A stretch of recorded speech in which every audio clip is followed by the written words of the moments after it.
of meeting so many brave veterans from World War II to today who did just that. Some of them came home without arms and legs. They did everything to do to make sure that our way of life, and the central part of our way of life is democracy. And democracy is a pretty radical idea looked at from a world perspective. You know what I mean by that? 200 years ago, you had kings and czars and queens. They decided if there was a war. Some person up there had the divine right to say, you're going to war, or you're paying taxes. You don't have any power. I make all of the decisions. And great people fought to change that, to create democracy. And what democracy means is that every person in this country has the right to determine the destiny and the future of the United States of America.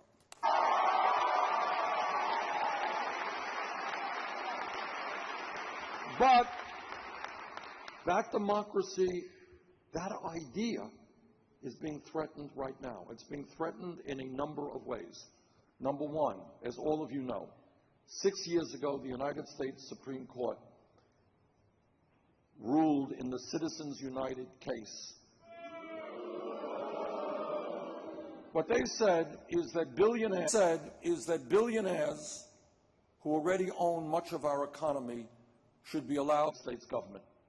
And what's happened since is people with unbelievable sums of money are now pouring hundreds of millions of dollars into elections. You turn on the TV and you see these ads. They're paid in many cases by super PACs funded by billionaires who want to elect politicians who represent the wealthy and the powerful. Now, when you have one family, the Koch brothers, you know about the Koch brothers. Smart group of people. And a few other billionaires, they are going to spend in this election some $900 million. Got that? That is more money than either the Democratic Party or Republican Party is going to spend nationally. When to all of us, or does it belong to a handful of billionaires?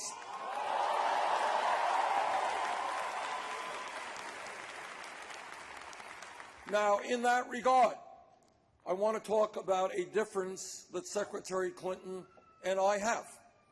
Okay? When I began this campaign, we were 3% in the polls. We were in candidacy. And one of the issues we had to deal with right on is how do you raise the money you need to run a national campaign? As all of you know, unfortunately, it requires hundreds of millions of dollars for us to run a national campaign. And we had a choice. We could do what other candidates do and establish a super PAC, go to Wall Street, go to the drug companies, go to the billionaires. We said, no, we're not going to do that. We don't represent their interests.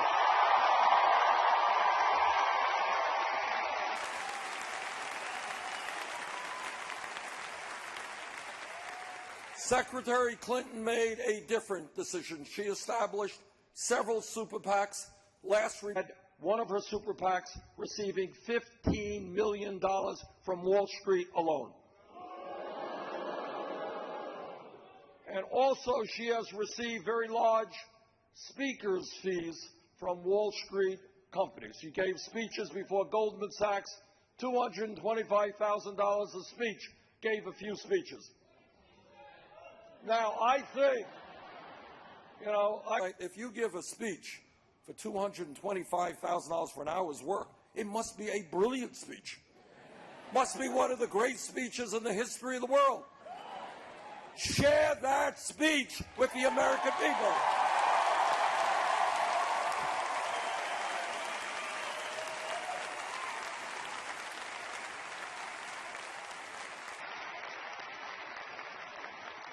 Secretary Clinton says she will do it if other people will do it. Let me proclaim, I will do it. I will release all of the transcripts. I will release all of the transcripts of the speeches I gave behind closed doors or open doors to Wall Street. Here they are.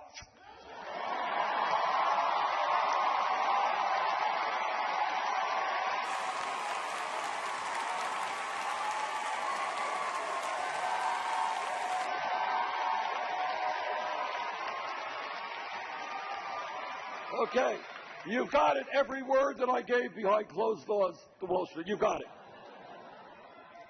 Okay, but here's the point. Here's the point. We have chosen, and this is revolutionary for American politics, we have chosen to raise funds in a very different way. And I am amazed and proud to tell you, and this is revolutionary, that at this point in the campaign, we have received over 5 million individual contributions.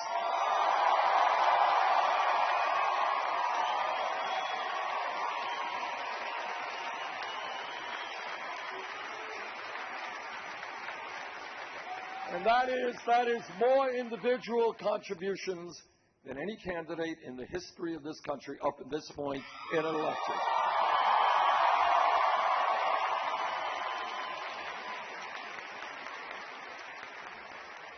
And do you know what the average contribution is? That's right, $27.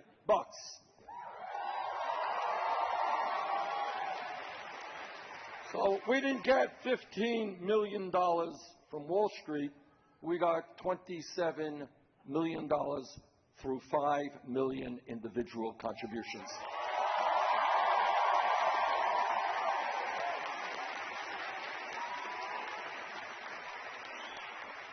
So to paraphrase Abraham Lincoln at Gettysburg, this is a campaign of the people, by the people, and for the people.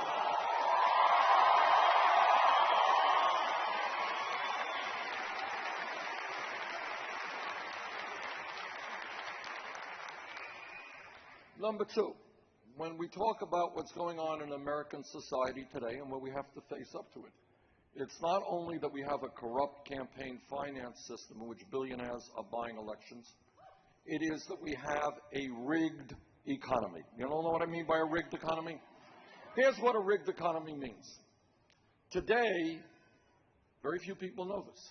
Today in America, we are the wealthiest country in the history of the world. Most working people don't know that that's true. You know why? Because they're busy working longer hours for lower wages, and almost all of the new income and wealth is going to the top 1%. Now, I want you to listen to this because you're not going to see this on TV or hear it in the radio too often. They don't report these type of things. Today in America, the top 1/10 of 1% now owns almost as much wealth as the bottom 90%. You all understand what I'm saying? 1/10 of 1% owns almost as much wealth as the bottom 90%. That's the American economy.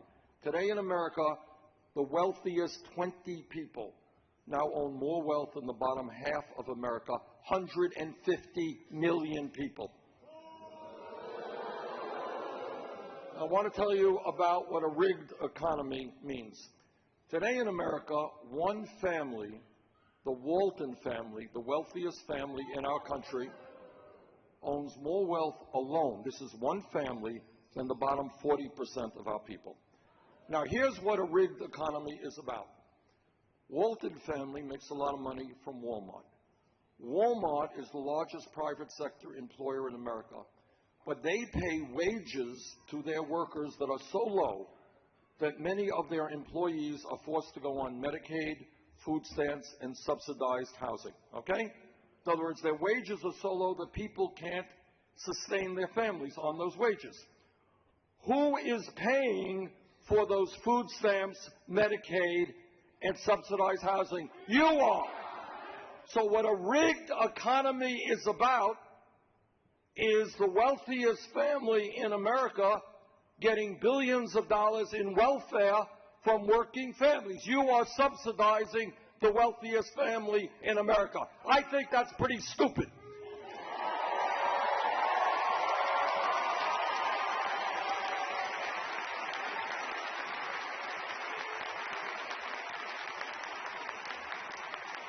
That's a rigged economy. So I say, a lot of Republican governors, they talk about welfare abuse. Poor people are abusing welfare. The largest welfare abuser in America is the wealthiest family in America. And I say to the Walton family, get off of welfare, pay your workers a living wage.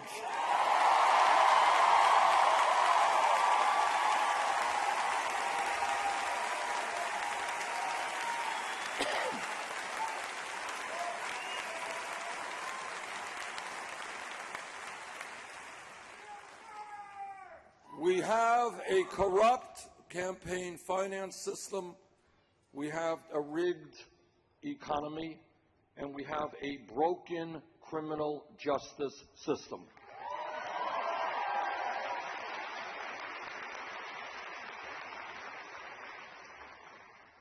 Now, what a broken criminal justice system is about is that, and again, these are hard truths. Nobody is happy to hear that.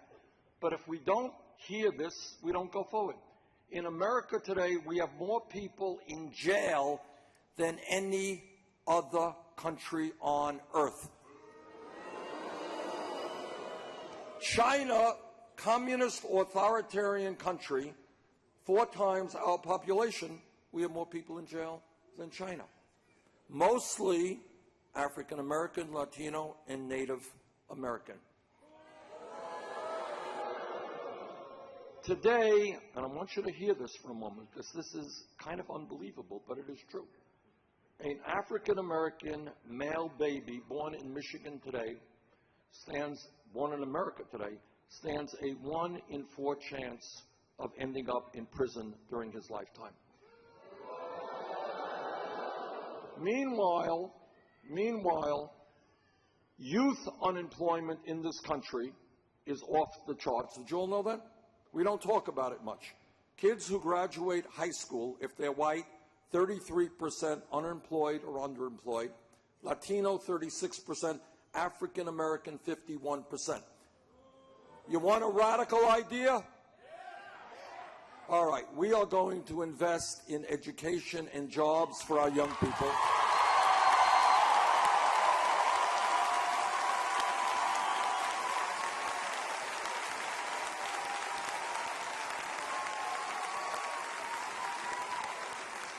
We are going to invest in education and jobs, not in more jails or more incarceration.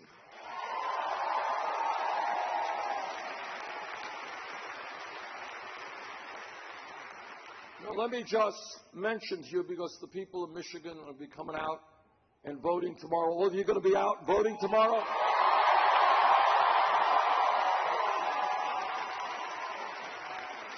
You know, we're kind of on a roll over the weekend, and this is kind of what the political revolution is about. You hear me talking about the political revolution. And what the political revolution means is what I am seeing here today. Seeing large numbers of people, often young people and working people, who are prepared now to get involved in the political process to create a government which works for all of us, not just wealthy campaign contributors.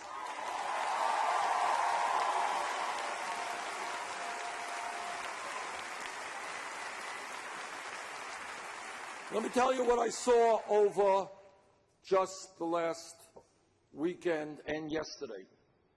We saw in Kansas the largest voter turnout in their caucus in history.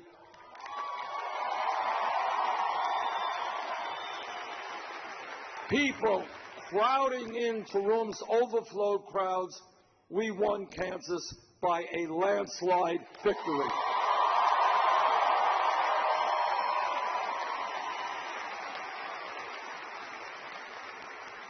On Saturday in Nebraska, again, huge turnouts. They were long.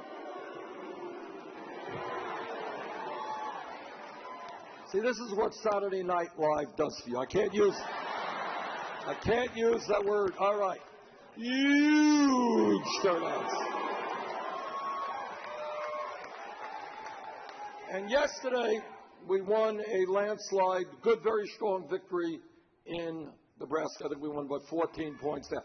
Yesterday, I mean, it's really amazing, and it really is so gratifying. In Maine, they had lines a half a mile long.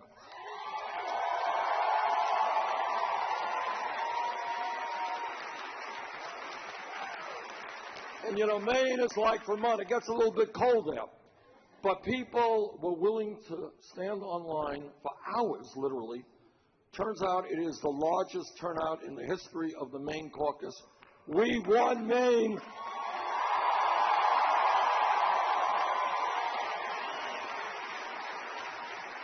We won Maine by 25, 30 points is what we won Maine. Point. And it is incredible, and it is beautiful. It is so beautiful to see working people and young people coming out trying to reclaim their government.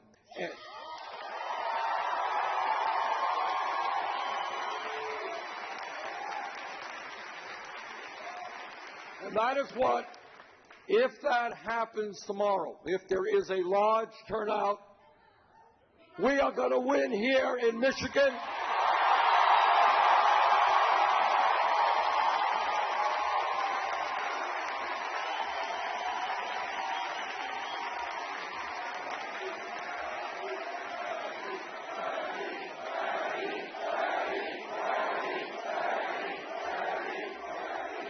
Let me tell you more about a rigged economy and where Secretary Clinton and I have a strong disagreement.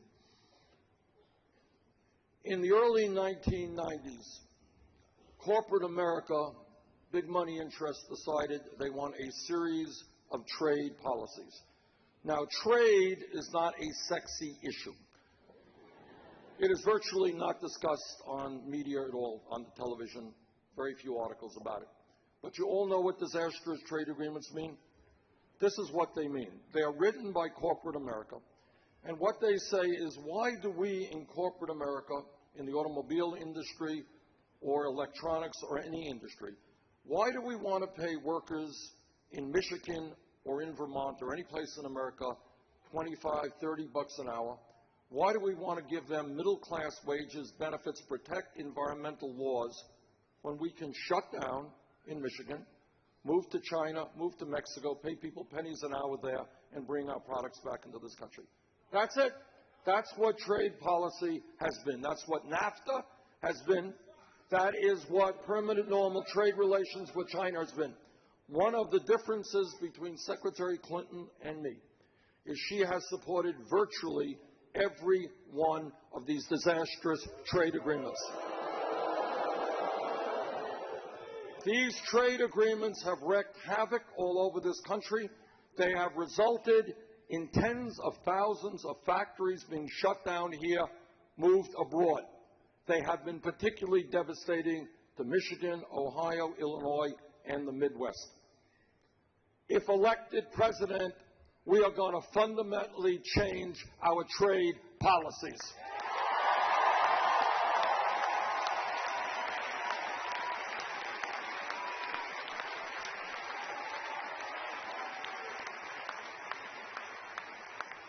Now, when you get defensive and you have to defend your record of supporting virtually every horrific trade agreement, you say things that are just not quite correct. Last night, Secretary Clinton went out of her way to mischaracterize my history as it relates to the 2008 auto industry bailout. So let me be as clear as I can.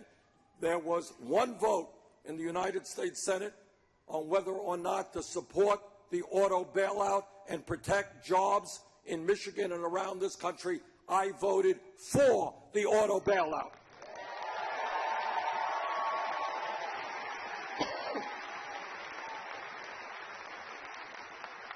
That was the one vote. What I did not vote for, and make no apologies, is the bailout of the crooks on Wall Street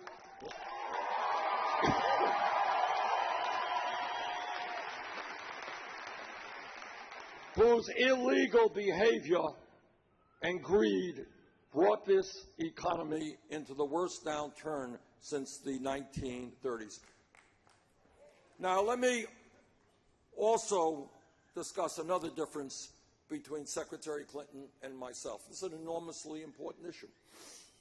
2002, the debate in Congress centered around the most important foreign policy issue that this country has experienced in many, many years, and that is the war in Iraq. Now, as a member of Congress, I listened very carefully to what President Bush, Vice President Cheney had to say about Iraq, and I concluded they were not telling the truth.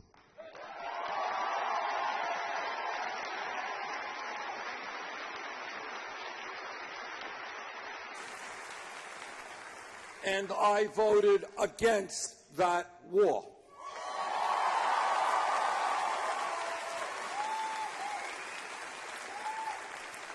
And a lot of what I feared would happen, in fact, did happen. Secretary Clinton, then a member of the Senate, listened to that same debate, the same information. She voted for that war.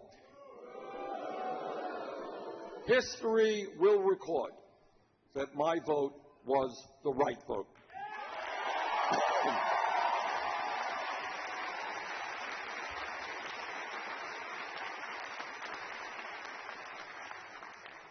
Now, this campaign is asking the American people to think big, not small.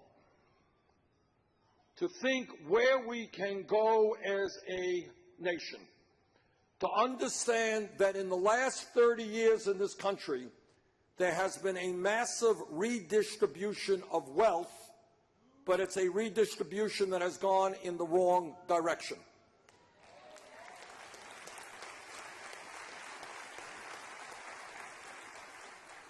Trillions of dollars, because of deliberate public policy, have gone from the middle class and working class of this country, which is shrinking, into the hands of the top 1/10 of 1%, whose percentage of wealth over that period has doubled.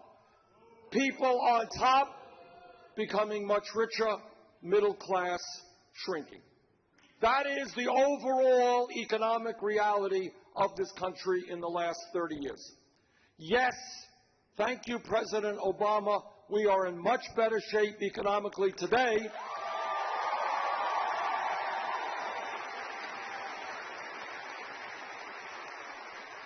than we were when George Bush left office and we were losing 800,000 jobs a month.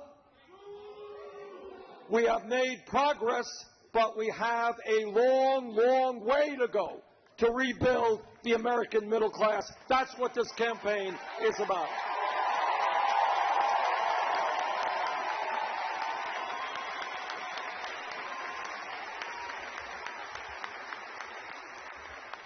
What this campaign is about is doing our best to listen to you, to listen to the pain and the struggles of ordinary Americans rather than just the greed of billionaire campaign contributors.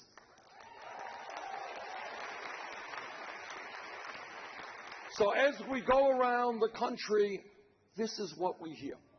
We hear from a woman in Nevada who tells me, Bernie, I have a daughter, 6 years of age. I am making $10.45 an hour, and I'm paying off student debt. And with tears coming down her eyes, she's saying, I do not know how I am going to make it. We are listening to millions of people who are earning $8, $9, $10 an hour and are not making it. And that is why, together, we're going to fight to make the minimum wage in this country a living wage.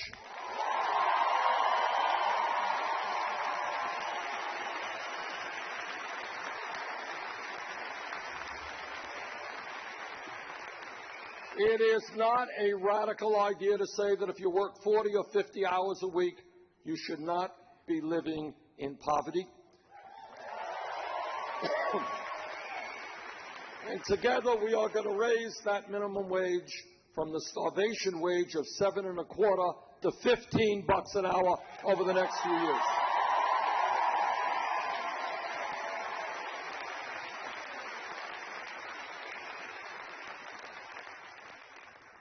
This campaign is listening to senior citizens. Now, one of the things that I want to say, and this is important, is when we discuss real issues, you can't look to the television and you can't look to the corporate media to tell you what the real issues are.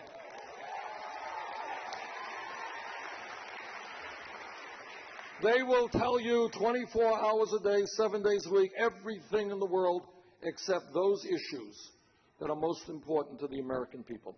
One issue that is not discussed at all, virtually not at all, and we listen to, is the fact that there are millions of seniors in Michigan, in Vermont, all over this country, seniors and disabled veterans who are trying to get by on $11,000 or $12,000 a year. Do you know that? 11. Now, I want you to put yourself into the minds of somebody 85 years of age, having to buy medicine, having to buy health care, having to buy food, having to keep their homes warm in the winter. Try doing it on $12,000 a year. You know what? You can't.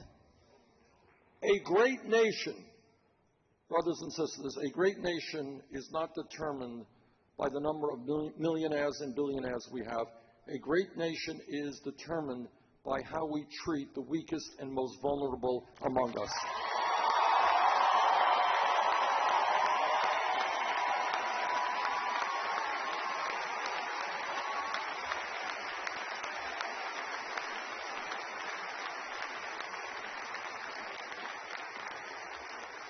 That's what being a human being is about. Now, unbelievably, and I really do say unbelievably, many of my Republican colleagues in the Senate, they think we should cut benefits for disabled vets and elderly people who are on Social Security. I got some bad news for them. And that is, not only are we not going to cut benefits, we are going to expand benefits.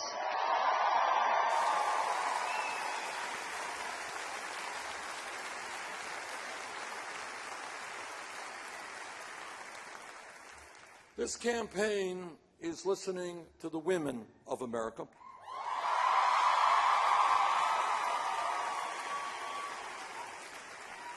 And here's what women are saying. They're saying, you know, Bernie, how does it happen that I go to work in an office and I'm doing the same work as some guy in the other part of the room and I'm making 79 cents on the dollar compared to that guy? And if I'm an African-American woman, that gap is even wider. I know that every man in this room will stand with the women and make sure we have pay equity for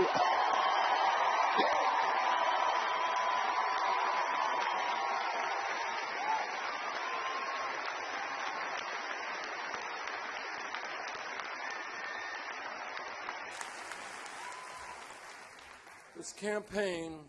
And again, we have got what this campaign is about, is asking the American people to think outside of the box, outside of the status quo. Don't accept what TV gives you or what politicians give you in terms of your options. Every psychologist who has studied the issue understands the most important years of human development are 0 through 4, right? That is when how we develop intellectually and how we develop emotionally. Despite that reality, millions of working-class families in America today, mom goes to work, dad goes to work, and they are desperately trying to find quality, affordable child care for their young children. Is that right? And sadly and tragically, what ends up happening, because of the absurd system that we have, many child care workers are underpaid, undertrained. That is why I believe that if we're really concerned about the little kids, we need to revitalize completely and transform our child care system, hire hundreds of thousands of well-trained, well-paid child care workers.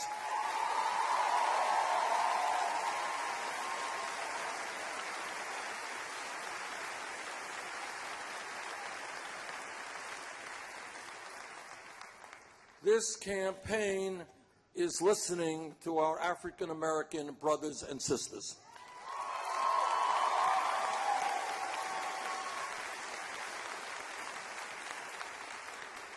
And they are saying, and all of us are saying, we are tired of looking at the TV and seeing unarmed African Americans killed while in police custody.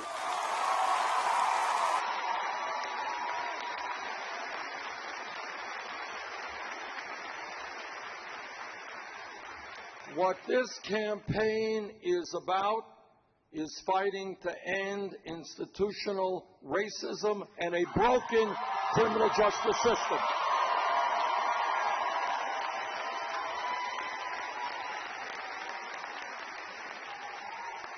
Now, I am a former mayor, Burlington, Vermont, and I have worked with police officers throughout my life, and the vast, vast majority of police officers are honest, hardworking, and are asked to do a very, very difficult job.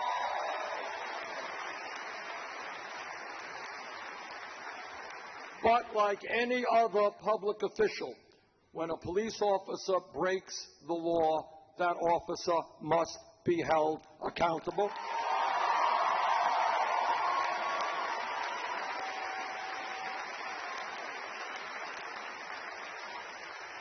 We have got to demilitarize local police departments.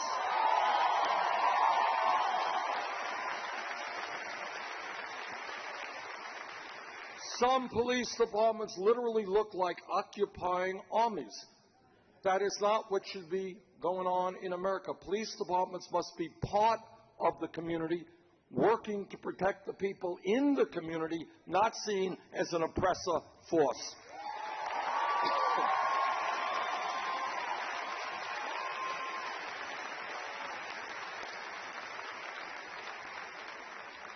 We need to make police departments reflect the diversity of the communities they serve, look like their communities.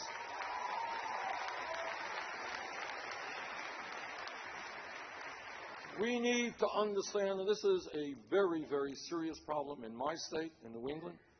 We have a major, major crisis in heroin addiction and opiate addiction. It is a growing problem that has to be addressed. And what we have got to understand is that substance abuse and heroin addiction should be seen as a mental health issue, not a criminal issue.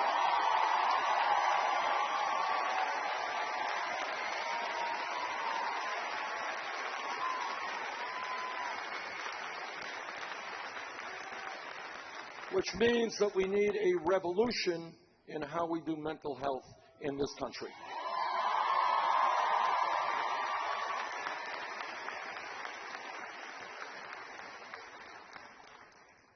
We need to do away with minimal sentencing and give judges more discretion. Let me tell you another issue that we have got to grapple with. Tough issue. To a very significant degree, the so-called war on drugs has failed.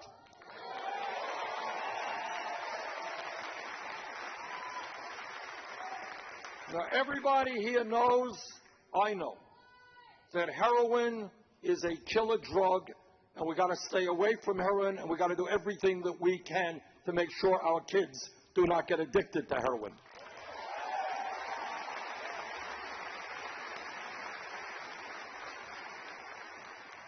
But we also know, and people can argue with us till the cows come home and scientists dispute it, marijuana is not heroin.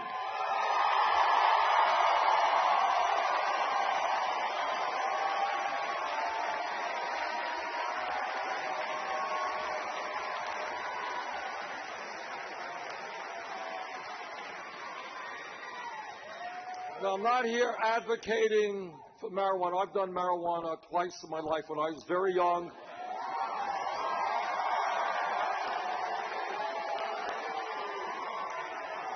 And what it did for me is it made me cough a lot. That was my response. But I gather other people have had different experiences. I don't know.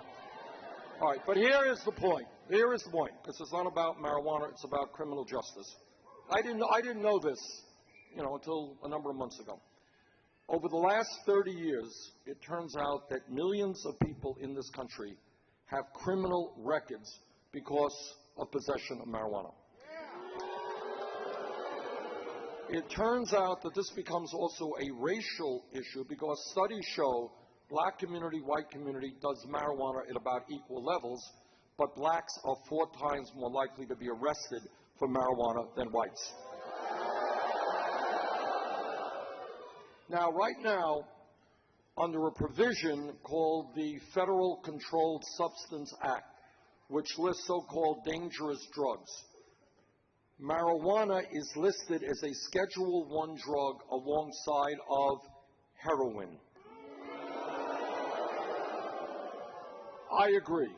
And that is why I believe we should take marijuana out of the Federal Controlled Substance Act.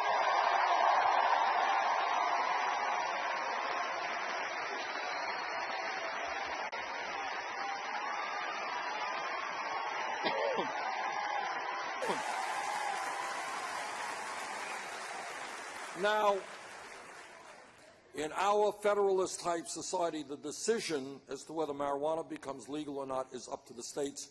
4 states have legalized marijuana. Be a federal crime, and that's why we're going to take it out.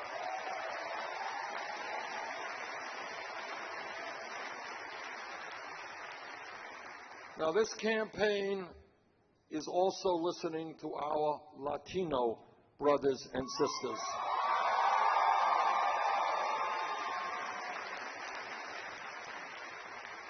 And again, I want you to put yourself in the position of some undocumented people in this country, because I've met with many wonderful people who came to this country for a better life, to try to earn a living, to raise their kids away from violence. What the Latino community is telling me is that they are tired of living in the shadows, of living in fear. They want comprehensive immigration reform, I agree, and a path toward citizenship.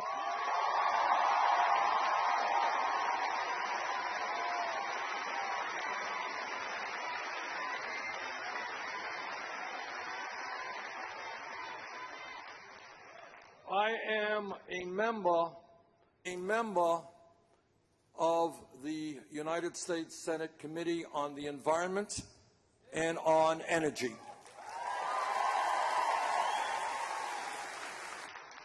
Here is a very simple truth, and it is a scary truth, but you cannot run away from it. Climate change is real. Climate change is caused by human activity. Climate change is already, today, doing devastating harm to our country and around the world.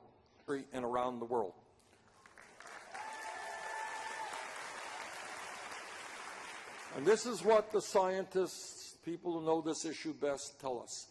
If we do not, and boldly, and I mean boldly, transform our energy system, by the end of this century, not such a long time, this planet, Earth, our only planet, will be between 5 and 10 degrees warmer.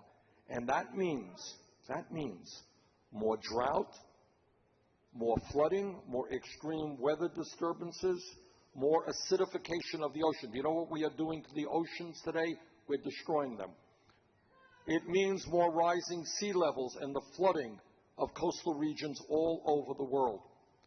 It means more international conflict, because when people don't have water and they don't have land to grow their crops, they're going to be fighting with each other, more war. We have got to summon the courage. We have got to summon the courage to take on the fossil fuel industry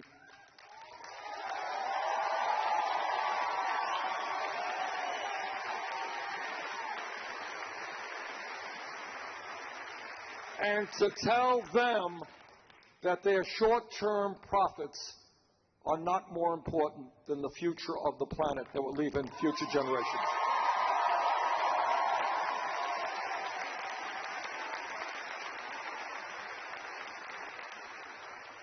Now, a lot of Republicans go around the country and they talk about family values. Have you heard Republicans talk about family values?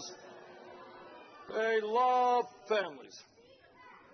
But I want you all to know what they mean by family values. What they mean by family values is that no woman in this room, in this state, in this country should have the right to control her own body. I disagree.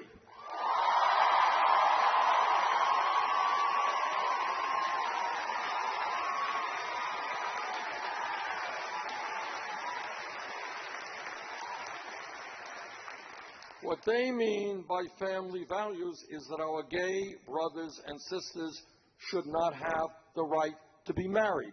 I disagree.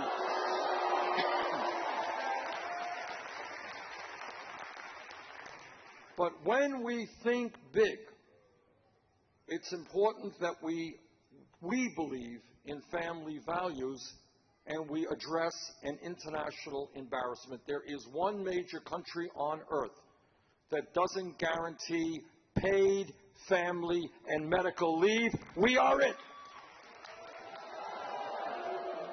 And you know what that means? It means that a woman today in Michigan or Vermont is giving birth, and that is an extraordinary day for that woman, for that family, pretty big day for the baby as well. But here's what is also happening, and I want you to think about it for a second. If that woman in Michigan or Vermont is a working class woman, and she doesn't have a whole lot of money, she gives birth today, what happens 2 weeks from now? That's right, she is forced, think about this, forced to separate herself from this new baby because she needs to go back to work, earn enough income to take care of her growing family. That is unconscionable. We are one of the few countries in the entire world that allows that to happen. And that is why, together, we are going to pass paid family and medical leave.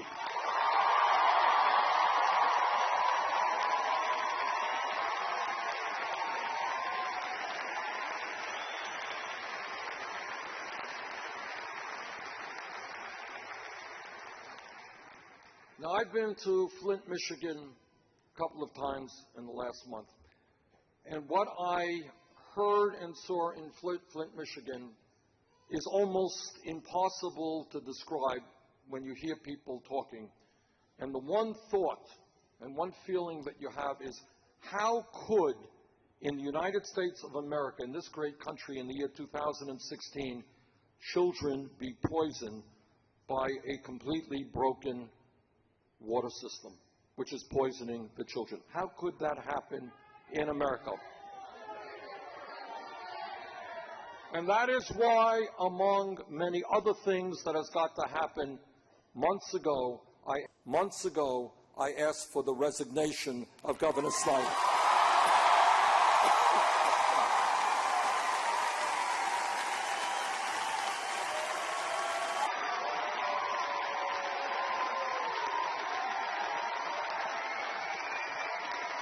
Now, every elected official in the world makes mistakes. I've made my share of mistakes. But here, the dereliction of duty has been so extraordinary that I think, in good conscience, in order to give the people of Flint and the people of Michigan the ability now to go forward, I think the right thing is for the governor to resign.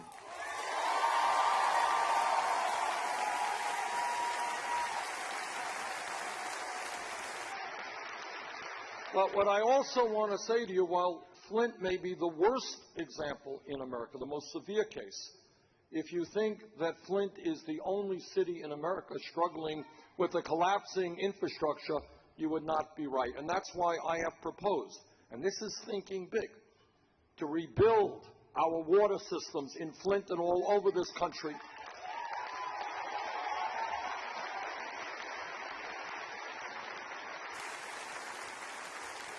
In my state of Vermont, we have water problems, but we have bridge problems. Many of our bridges need massive repair. Our rail system nationally needs our airports. We can create 13 million good-paying jobs rebuilding our crumbling infrastructure. Let's do it.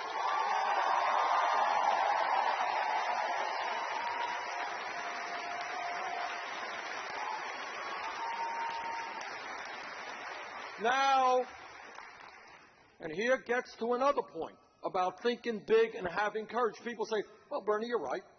What's going on in Flint is a disaster. What's going on all over this country is beyond belief. Yes, we have to rebuild infrastructure, but $1 trillion, oh my goodness, that's a lot of money. Oh my goodness, that's a lot of money. Where are you going to get the money? I'll tell you where we get the money. And this requires courage, but it's what we have to do. Right now in America, you have major corporations, General Electric and many others, making billions of dollars a year in profit. Do you know what they do with their profits? They stash that money in the Cayman Islands, Bermuda, and other tax havens. In a given year, some of these corporations, after making billions in profit, they do not pay 1 nickel in federal income tax. If we do away with that loophole, it's $100 billion a year coming in. We can rebuild our infrastructure.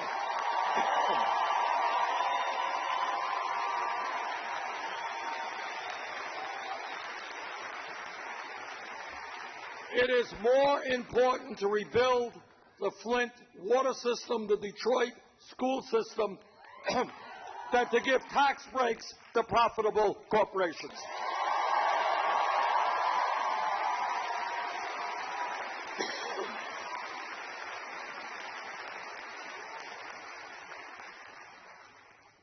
And when we think big and when we ask ourselves simple questions. This is what thinking big is about. How does it happen that at a time when we have seen a proliferation of millionaires and billionaires, we have the highest rate of childhood poverty of almost any major country on earth? That makes sense to anybody?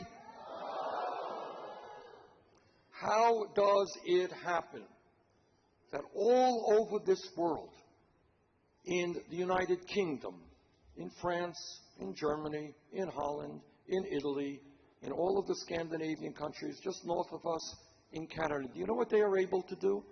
They provide health care to all of their people as a right.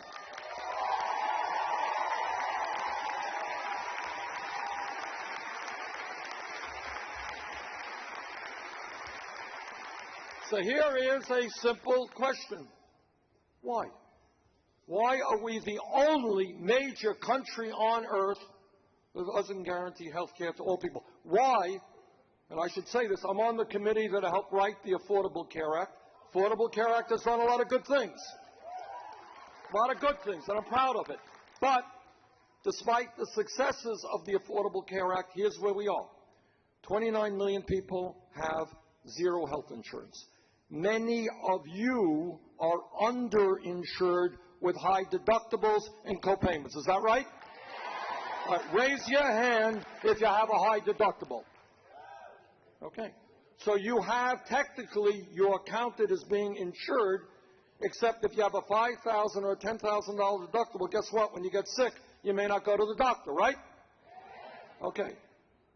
In America, we are being ripped off big time by the drug companies.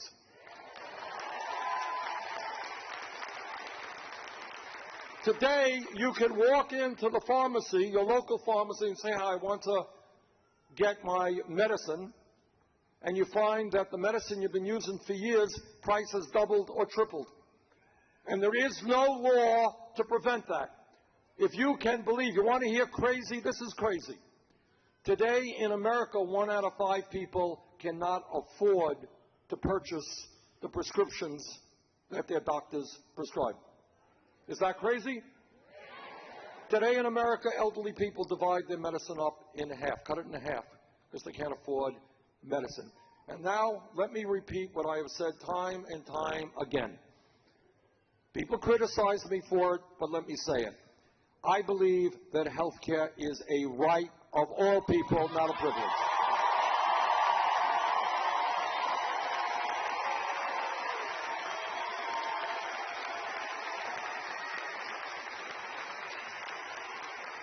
And that is why I believe that the United States should join the rest of the industrialized world, pass a Medicare for all health care program.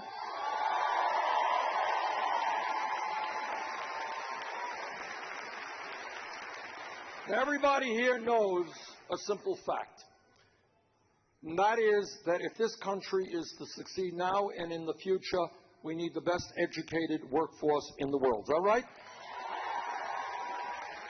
We all know that learning and education is part of what being a human being is about. That we all know we want to keep learning until the day we die. That's what being human is about. But here is the sad and tragic reality of America today. And that is that hundreds of thousands of bright and qualified young people in Michigan and in Vermont and all over this country who have the ability and the qualifications, they are not going to college for one reason: cannot afford to go. And that is unfair, not only to those young people, it is dumb for the future of our country.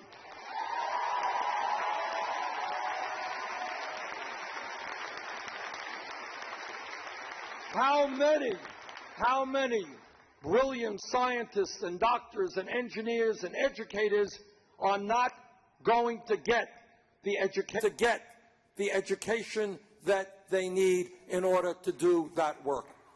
All right, so what I believe, here's the other thing. Public education today, free public education in Vermont and Michigan, first grade through 12th grade, right? Everybody goes to public. That was a great idea developed by smart people 50 or 100 years ago. But you know what? Today, in many respects, a college degree is the equivalent of what a high school degree was 50 years ago. Right?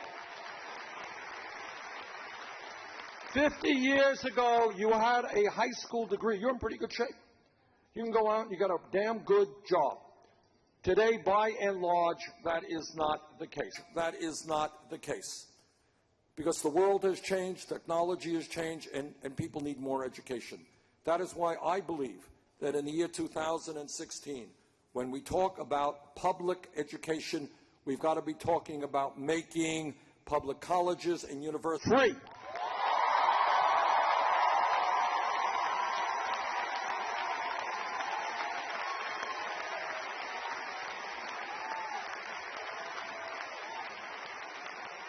Now, once again, people say, Bernie, that's a radical idea, my God. It is not a radical idea. It is a very commonsensical idea. Anybody here know how much does college cost in Germany? How much does college cost in Scandinavia? What those countries, let me even go further. Many of you don't know this. Public colleges and universities 50, 60 years ago in this country used to be almost tuition free. Now, if we could do it 50 years ago, why in God's name can't we do it today?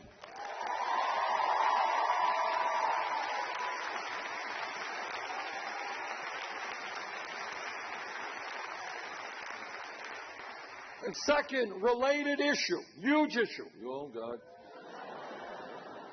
Huge issue. Okay. Millions of people in this country today are really being burdened and crushed by very high student debt. How many people in this room have student debt? Oh, now look around, look around. All right. What kind of student debt are we talking about? How much are we talking about? Okay, now what, 50? 40,000? 70,000? How much? 80,000? $88,000. 100,000. This is like a Vermont auction. I don't know, 100,000? All right, here's what I've seen all over this country. And here is thinking big and outside of the box. This is what the system does not want you to do. Okay, number one, in my view, and I think in many of your views, in the year 2016 with the changing world, every kid in this country, regardless of the income in his family. I grew up in a low-income family. My parents didn't go to college, so I know something about this. Every kid in this country who does well in school should have the right to get a higher education. Second point. All right. Second point, think outside of the box. Why is it that people in this room, young woman back there, is now having to pay off a debt of $100,000, which I suspect she will be having to pay off for decades? And that means you're not going to be able to have, and I've talked to people paying 20, 25% of their limited incomes paying off the student debt for decades. Now, it means you're not going to be able to buy a home, buy a car, maybe not get married, maybe not have kids. Pretty crazy stuff. Think about it for a second. What crime did that young woman commit that she's going to have to pay a substantial part of her income off for the next many decades?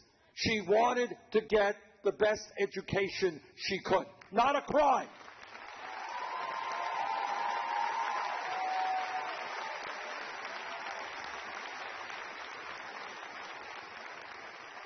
She did, and many of you did, exactly what we tell you to do.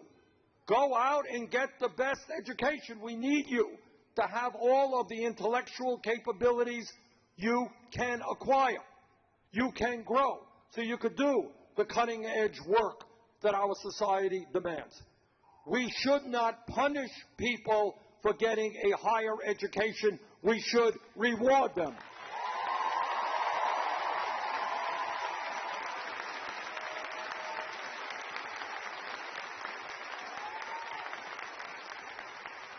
And that is why I believe we should substantially lower student debt by allowing people who have that debt to refinance their loans at the lowest possible interest rates they can find.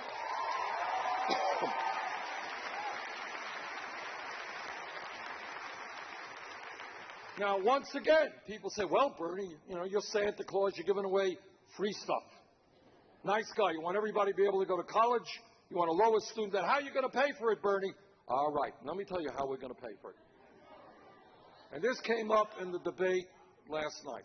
I want you to think about this. When Wall Street, 8 years ago, when their recklessness and greed and illegal behavior helped to destroy our economy, okay? They went to war, they went to the Congress and they said, bail us out. Yes, we're crooks. Yes, we're irresponsible. Yes, we have destroyed the lives of millions of people. Bail us out. And because they are the most powerful institution in America, and they always get what they want, Congress bailed them out. Well, I believe that right now we should impose a tax on Wall Street speculation.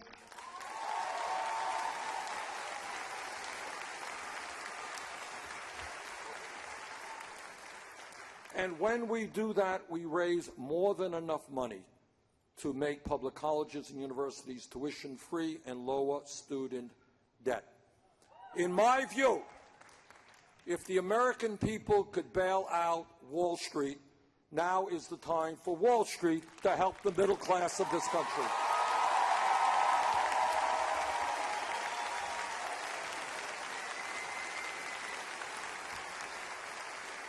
See, all of these issues come down to one fundamental point, and this is a real difference between Secretary Clinton and myself. Nothing that I have said to you today, raising the minimum wage to $15 an hour, creating millions of jobs, rebuilding Flint and our infrastructure all over this country, making public colleges and universities tuition-free, reducing student debt, leading the world in combating climate change, protecting our senior citizens and our veterans. None of these ideas are radical. But what they do require, and this is the difference between Secretary Clinton and myself, it does require us having the courage to take on the pharmaceutical industry and the insurance companies and Wall Street and the fossil fuel industry.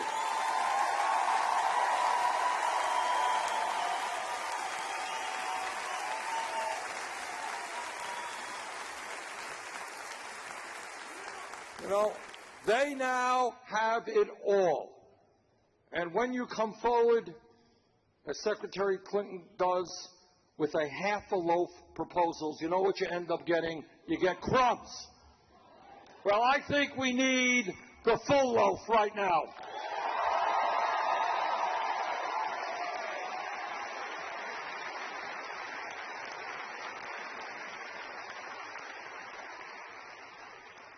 Now, one of the other charges being made against me is people say, well, Bernie, you're a nice guy, you got good ideas. You cannot defeat a Republican candidate for president. Let me dissuade you of that. Poll just came out the other day, here in Michigan. This is what it said. It said, good news, it said Secretary Clinton here in Michigan would defeat Donald Trump by 16 points. That's really good. It said Bernie Sanders would defeat Trump by 22 points.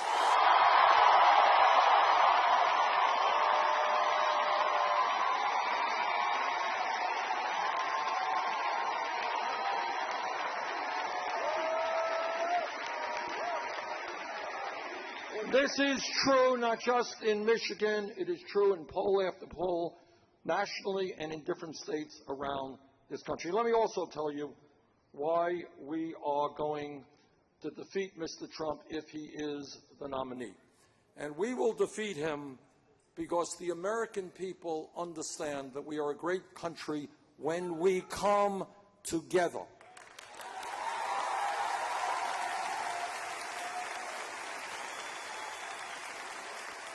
Mr. Trump thinks it is acceptable to insult Mexicans and Muslims. He thinks it is acceptable to insult women and veterans. In fact, he thinks it is acceptable to insult anybody who is not just like him. Thank God there are not a whole lot of people in this country who are just like him.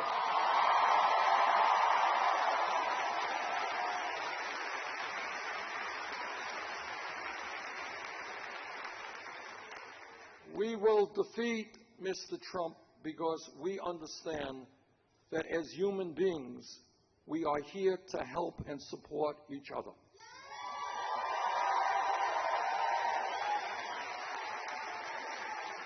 That if one of my 7 grandchildren has a problem, I want you to be there for my grandchildren. When your families have a problem, I will be there for you.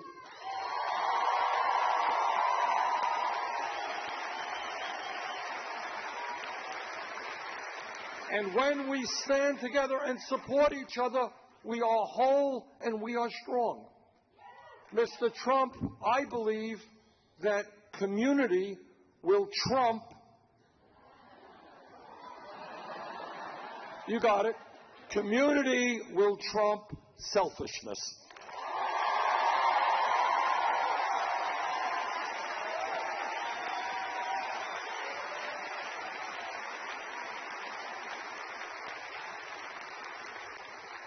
Every religion in the world, Christianity, Judaism, Buddhism, Islam, whatever the religion is, always ends up coming down to the same thing. And what every religion in the world says, and what is about this campaign is about, that at the end of the day, love trumps hatred.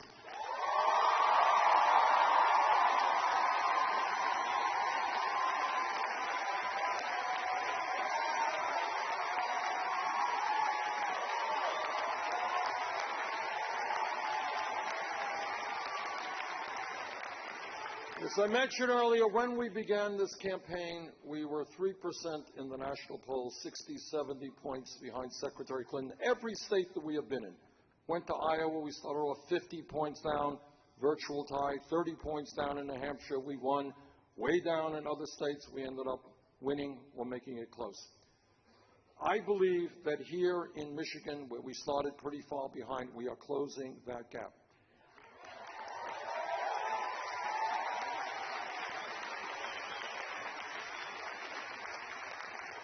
If there is a large voter turnout tomorrow in Michigan, we win. Please come out and vote.